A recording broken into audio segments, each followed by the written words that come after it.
Hello to all of you. I heartily welcomes you today to be a part of the technical program initiative steered by the open source drilling community. My name is Rajat Dixit and I'm a wells engineer in ExxonMobil. I hold a bachelor's and master's degree in mechanical engineering and been part of the Exxon from last 3.5 years or so. I provide modeling and surveillance support to our global drill teams. Today I've been honored by the committee members to spend some time with you all and showcase one of the fascinating models that we have been working for quite some time that have been of great value to us. And so I'm looking forward to be working with you all on this collaborative effort of open source drilling community in the near future. Today's topic is to showcase you all the capabilities of a transient axial and torsional coupled drill string dynamics model during the pipe drilling and tripping events.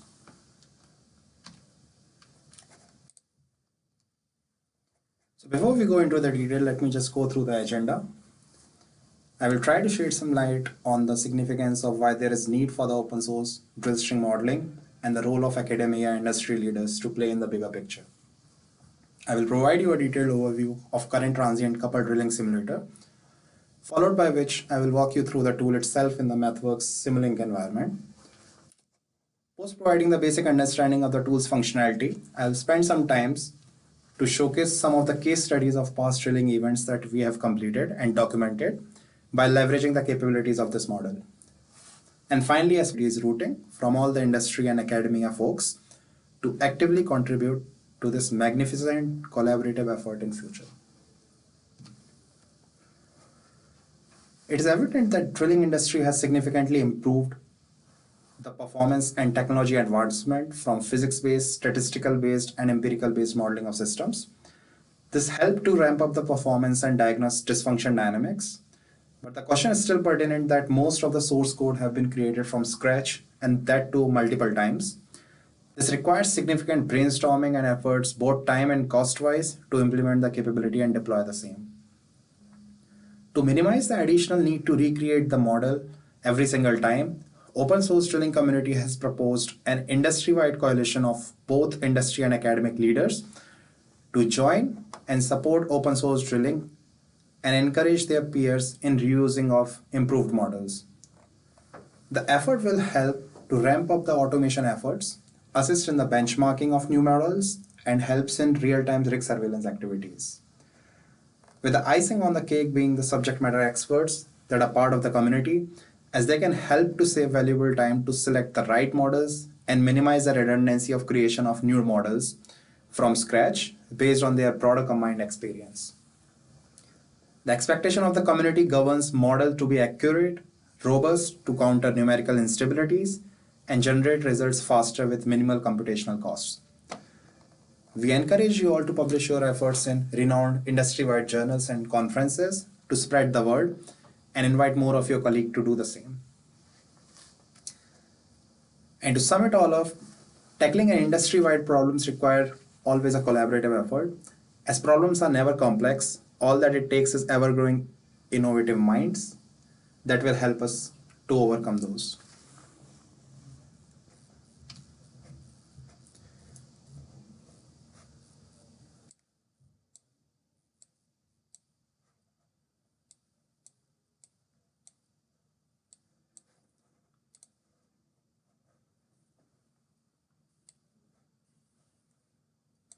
So before I provide a walkthrough of the tool in the Simulink, I would like to talk about what the model is capable of to handle in the various drilling events ranging from actual drilling scenario on bottom, pipe tripping operations, mud motor integrated slide and rotate drilling, pipe rocking phenomena, drilling through interbedded formations, modeling various back off and twist off events. The model is robust to match expectation of the user. We are continuously working to include in the tool various new capability in the drilling space.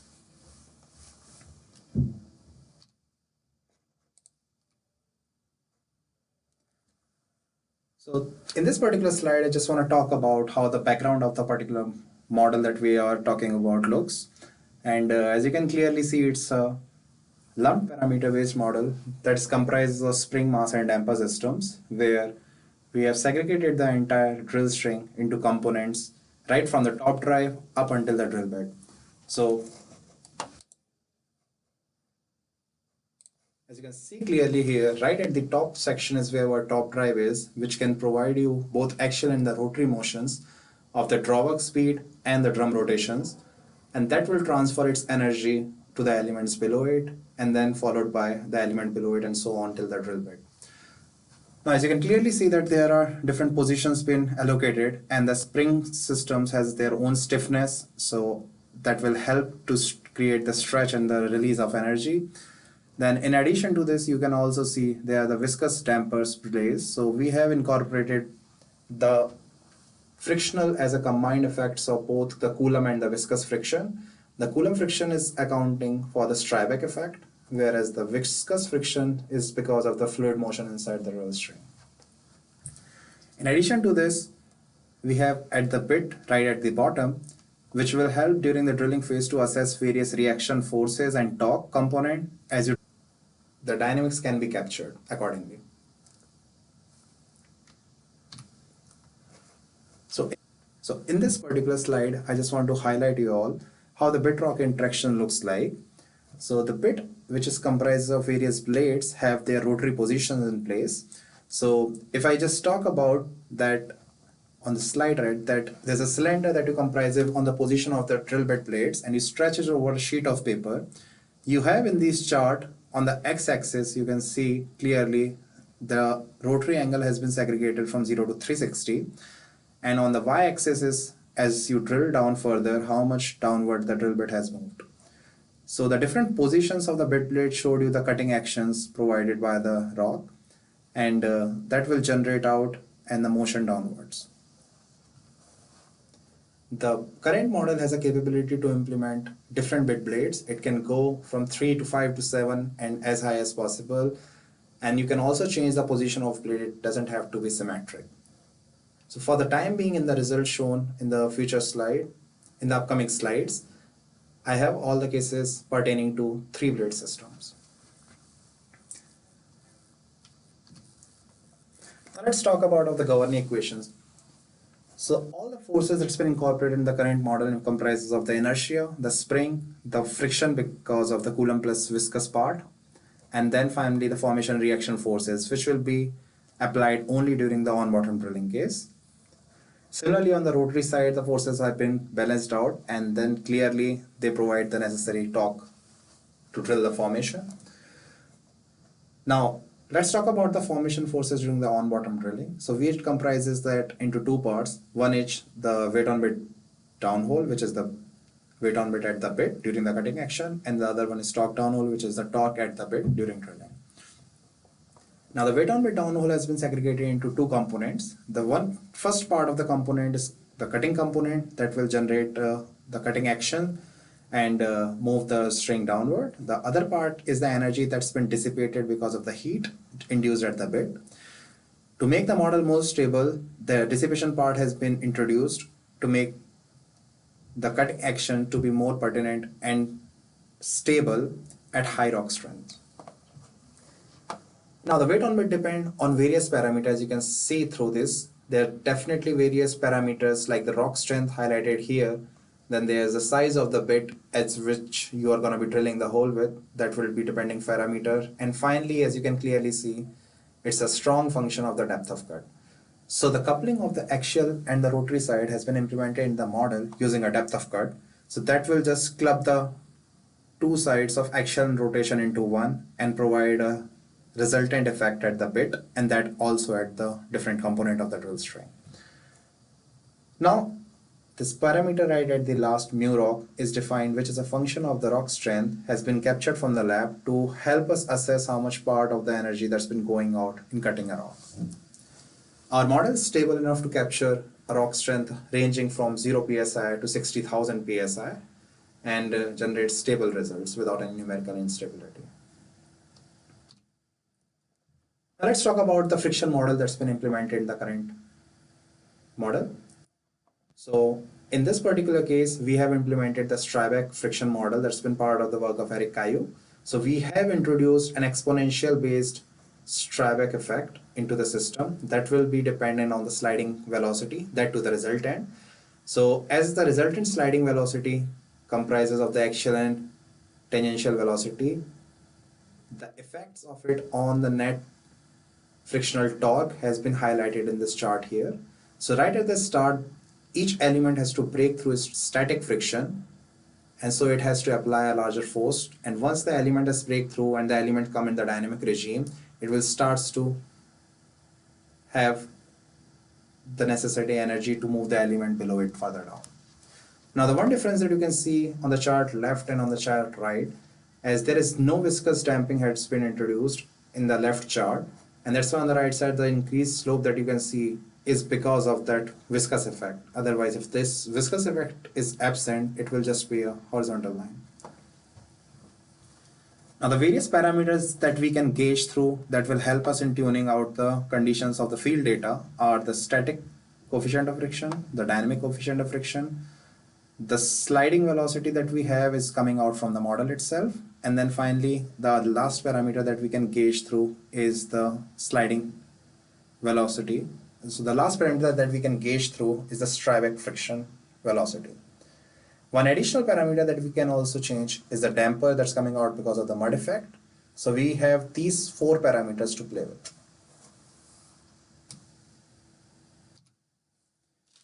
Now let me talk about some of the various verified and validated sensitivity cases that the model can handle.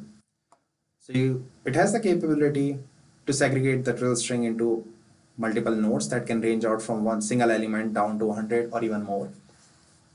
You have the capability to induce a mud motor in your drill string to capture out the slide mode and the rotate mode of drilling. You have the flexibility to choose what kind of condition you want to implement at your top drive. That will help you to model your top drive conditions with a varying functions like constant ramp or step. Then you can also drill formations having different rock strength ranging from 0 to 60,000 psi. You can have interbedded formations drilled through it that can also be captured. Additional capability is to modify the bit rock interaction, where you can place out the positions of your blade in the rotary direction sense, being symmetric or asymmetric. You can capture out the tripping in hole, tripping out of hole scenarios and the backreaming scenarios from the current model. You can track your drilling versus tripping phases by assessing where your hole positioning is and where your bit depth positioning is. Now, in addition to this, we have also induced the effects of pipe rocking phenomena in the system, as I told you earlier. So that will help you to assess how much drag you can counter it out along the length of the string by just rocking your top drive. Now in the end, we also have a capability to check out how the effects of various friction lubricants can be on different element of the drill string affects the dynamics. So the model has a capability to induce various static and dynamic coefficient of friction at different elements of the drill string, so they can behave and see if inducing the lubricants have reduced down any friction effects or not.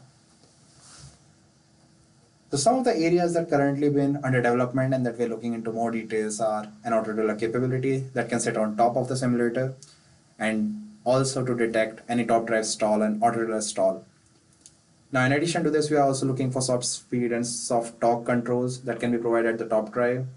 And finally, we are also looking for an extension of the current model to stiff string modeling. Let me just go back and show you how that particular tool that we just talked about looks inside MathWorks Simulink environment. How the tool looks in the Simulink environment.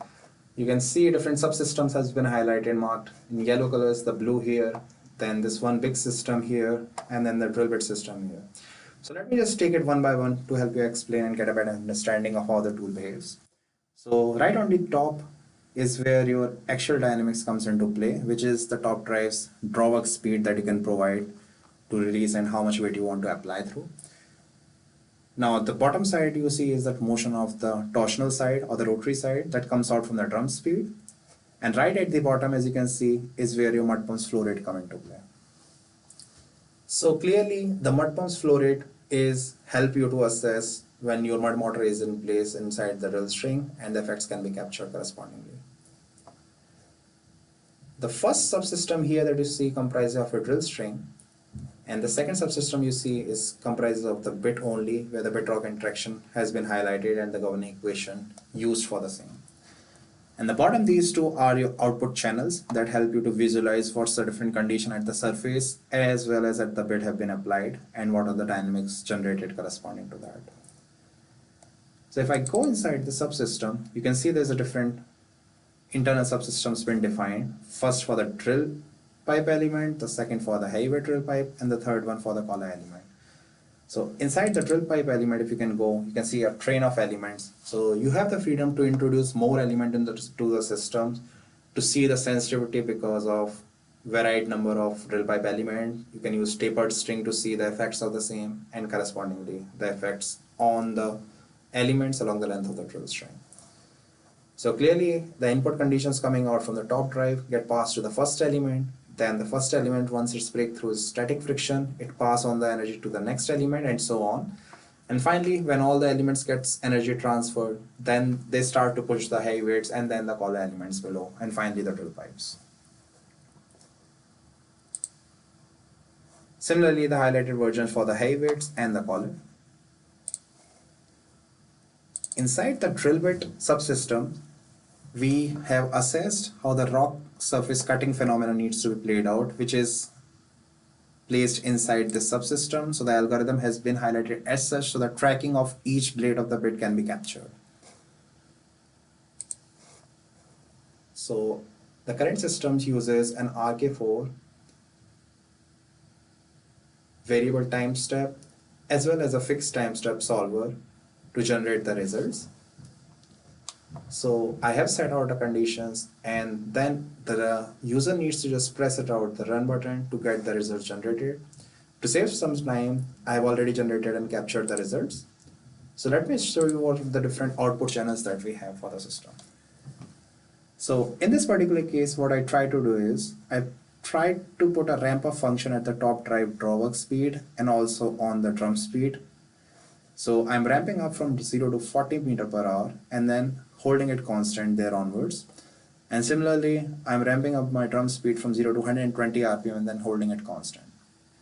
The third chart that's important is the last one here, as you can see at the bottom right, which is where the mud pump's flow rate come into play.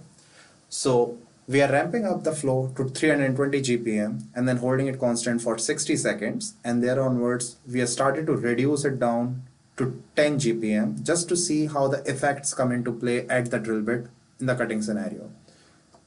So as we clearly know that the mud motor placed in the string takes the fluid energy from the mud pumps and then convert it into this mechanical counterpart to provide additional RPM to the bit. So the chart next to it just shows you how the motor input RPM will behave. So we have ramped it up to 90 RPM corresponding to 300 GPM of fluid flow. And then further we reduce it down to 10 RPM corresponding to the same. Now the top chart shows you the effects coming out because of that. So the bit will be seeing a combined RPM that's coming out from the motor and also that's coming out from the top drive. So that's why you see the variations goes from 0, and once the elements break through the static friction, it just gets stabilized at 210 RPM. And then once we reduce down the mud flow rate, so the motor RPM will be reduced, and as a result, the net RPM at the bit will also come down. And when I say there is a coupled effect because of the depth of cut into the system, as you can see in this particular chart, as the axial velocity achieves steady state at 60 seconds, and once we reduce down our mud pulse flow rate, there's a slight dip coming out in the axial velocity to let the system stabilize again to the new RPM. And once it's achieved steady states of 40 meter per hour again. One additional chart that we capture is this particular one, where we are assessing what's the different downhole condition at the bit looks like. So the first parameter that we talked about is the bit depth of cut. So up until the 60-second mark, you have clearly seen that the motor and the top drive are combinedly providing an RPM to the bit. So that's why corresponding to that, we have a depth of cut of 0.12 inch per revolution. But as we start to slow down our pumps and the motor RPM gets reduced, that also reduced our RPM at the bit. And corresponding, the depth of cut will start to shoot up. And it gets stabilized to a new value of 0.21 inch per revolution. Now we clearly know that our downhole weight on bit and downhole torque are strong functions of the depth of cut. That's why they just followed the pattern with an amplitude corresponding to the value, and that's why their stabilized values are highlighted here. Now at the bottom chart you can see is what's the surface weight on bit or the applied weight that you provided the surfaces to achieve the corresponding downhole RPM in the controlled ROP mode. So clearly, as you see, there's not much variations. It's of the order of 1800 at stabilized state, whereas at the downhole it's of the order of 1600 because the well is not much deviated, so the effect of friction are comparatively low. But if I am talking about an extended reach wells where the inclinations are pretty high, you will start to see the difference between the weight on bit transfers come into play.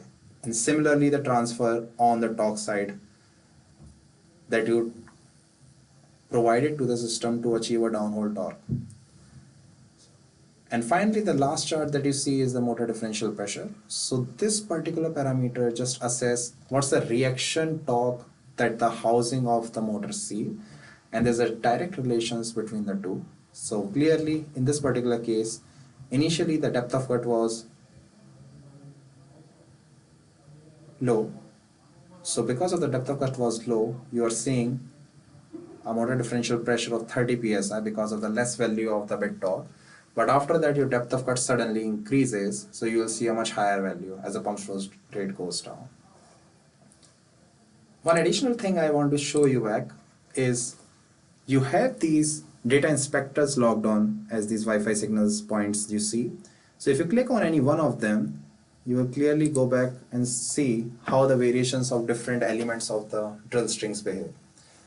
So if I just show you in this particular chart,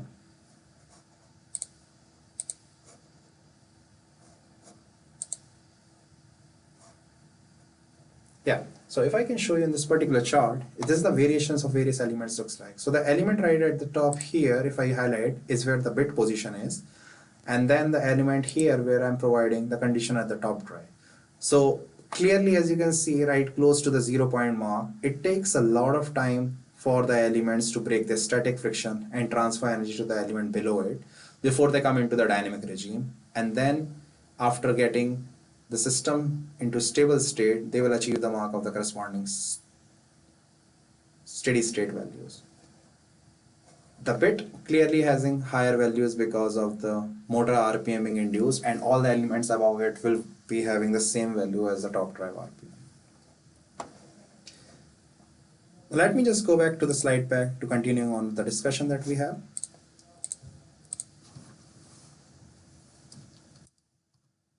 Okay, so now I just want to talk about some of the cases that we have inside our model that will help you to understand what's the various capabilities in the past studies that we performed using this model.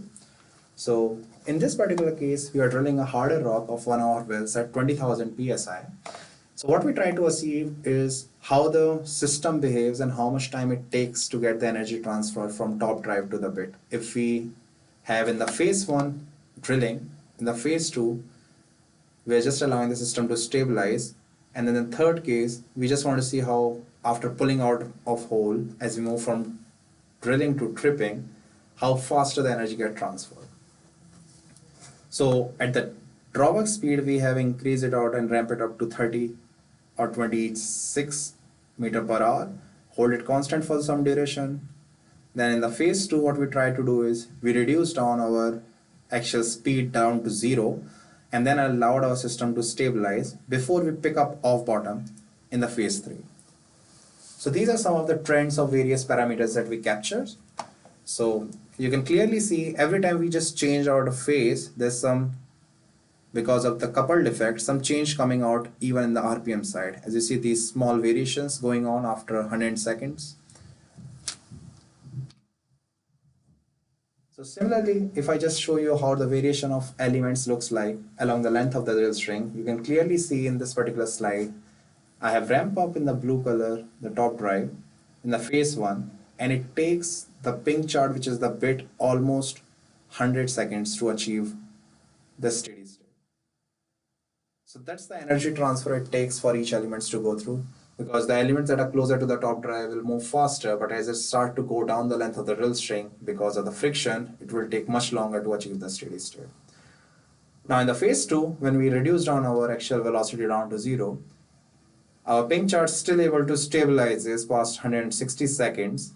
But now as we started to pick off bottom, clearly there is no more rock strength that is generating any reaction forces. So clearly the elements were stabilizing much faster.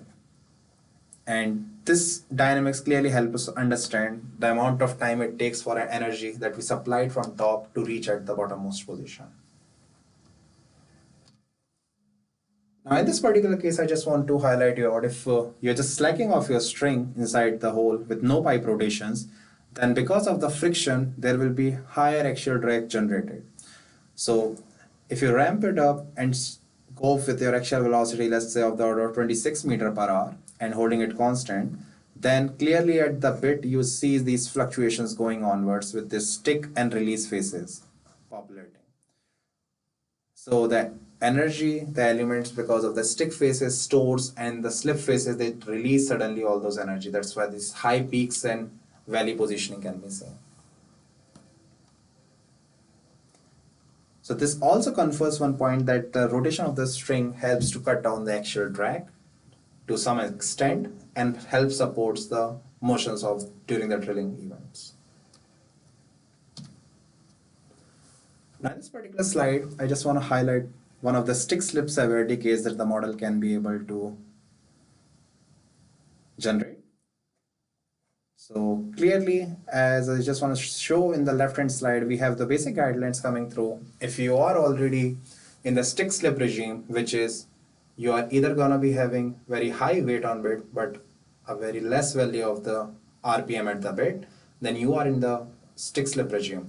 So the chart helps us to understand if you want to come in the stable regime, you have to increase the RPM and drop your weight on bit to some extent to achieve that. And this is exactly what I just want to show using this particular video. So here on the left hand side, what I just want to highlight is these dots that you see from top to bottoms are each element's positioning in the drill string, and their relative motions on the RPM variations can be seen here. On the right hand side, you see how the element's torque position will behave. So I just want to focus on the point that it takes from the top drive, once it's apply conditions of 80 RPM, how much time it takes for the bottommost elements to achieve that.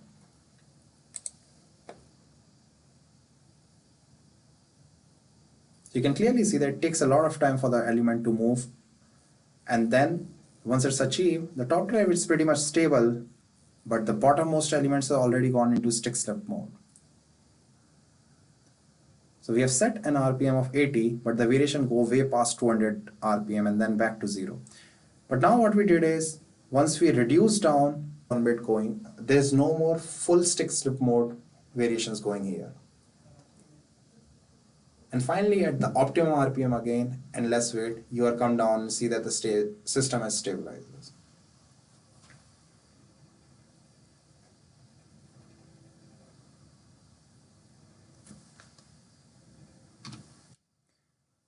Now as I already showed you out in the simulator, the mud motor has been induced into the system. So this is just to reconvey out the particular slide that I showed, that we are transferring energy from our top drive using the pumps, and that goes down all the way into the mud motor. Our model does not capture the full-fledged hydraulic effects. That's why we have assumed that the delay period in the time it takes for the mud flow to reach the mud motor has been placed into the system. We have not captured as of now any fluid compressibility effects that can generate pressure pulses into the system. So it's at this point a simpler model, but we are currently looking into that scenario as well. So in this slide, just want to show you out once the drilling phase has started, then the rock will induce a reaction torque at the bit that will eventually get transferred to the transmission shaft of the mud motor, and that can be seen at the stator housing. And that's why when I was saying before that the reaction torque will have an impulse effects on the differential pressure of the motor that can be monitored using this feature. Let me just talk about some of the additional transition zones of using a mud motor integrated system. So in this particular case, I just want to show you out how much a slide to rotate transition can affect a mud motor and its stalling phenomena. So in this case, what I try to read is we have a slide mode drilling. So up until the 350-second mark, your top drive is kept stationary. And then only thing that you're providing the rotary energy is using a mud motor.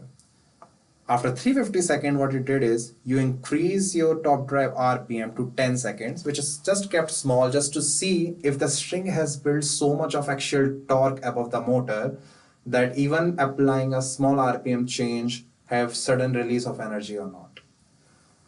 Now in the second chart, you see our mud motor RPM has been kept constant at 90 during all the phases. And the third chart is just show you how the variation looks like at the stator housing in the pink versus the rotor or the bit RPM in green. This huge jump that you see at 350 seconds is just showcasing you how much the variation is coming out and the release of energy in quick interval as you move from slide to rotate transition. So here in this slide, as you can clearly see, the chart in gray is highlighting out the reaction torque that was generated in just 1 second as you impart from slide to rotate mode.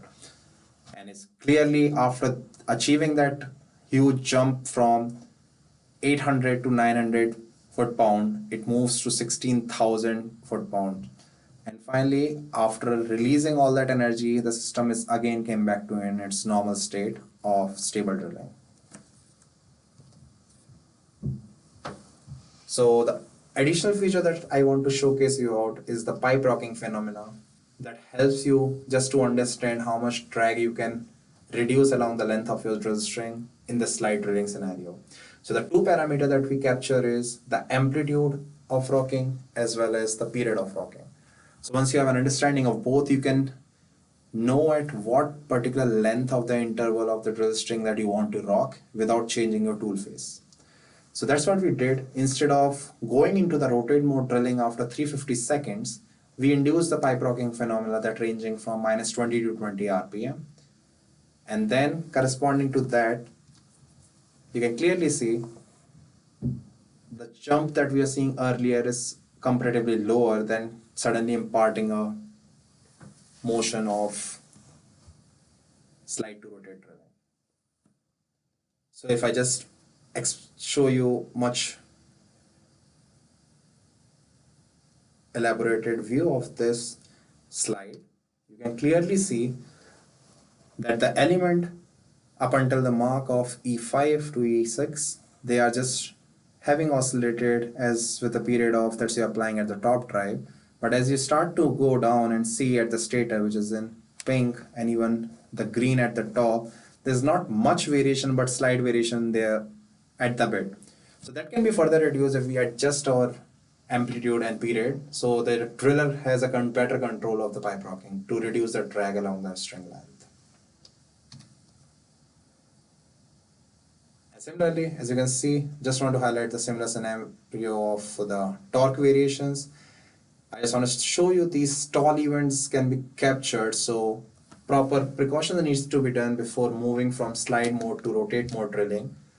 And you need to release those stored energy that was imparted to the string during the slide mode.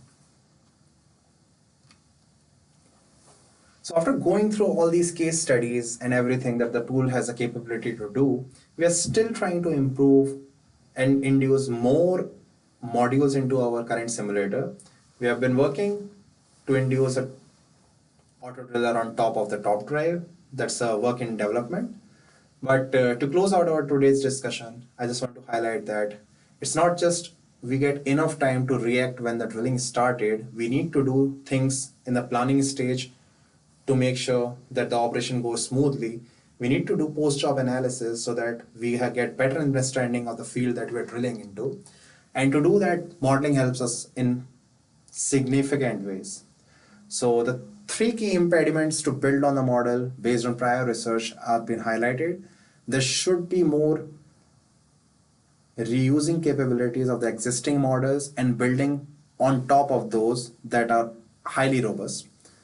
The open source data needs to be shared out more with the teams and part of the community members so that a better understanding how the models has been developed versus their validation with the field data can be done. And finally, a proper benchmarkings to compare out new model against the existing model helps the team and the open source drilling community to root for some of the best model that's been there in the globe. An open source framework and platform for drilling simulation and modeling will definitely be creating an accessibility to all new students, academia leaders, and the industry leaders to come together and share their ideas to this common approach. Now, I'll just want to thank you for all your time and will be more than willing to take any more questions. Thank you.